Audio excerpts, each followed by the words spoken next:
طول ما انت بتسمع بس من غير تطبيق عملي فانت المحصلة زيرو. كلام بتسمعه من هنا تطلعه من هنا. ولكن لما تسمع الكلام وتروح تطبق انت بشكل عملي بايديك فانت حصيلتك 100%. انت فهمت انا بقول ايه؟ بدأت تطبق انت بايديك فانت دلوقتي استفدت من الكورس ده. انما لما اديك الكود بشكل كامل يبقى انت كده عملت ايه؟ اتفرجت عليا انا مش مسلسل. لو انت عايز تتفرج على مسلسل روح اتفرج على مسلسلات، اتفرج على فيلم تروق على نفسك. انما هنا احنا بنتعلم.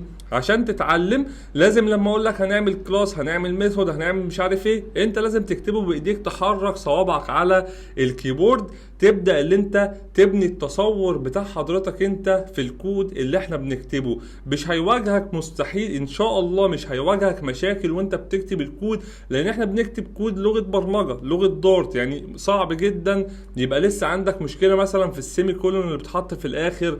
ازاي بنinitialize فاريبل معين، ازاي بنعمل كلاس مش عارف ايه. الكلام ده مش هيكون موجود عندك. انت اوريدي راجل دلوقتي جامد جدا، هتعرف تعمل كل الكلام ده.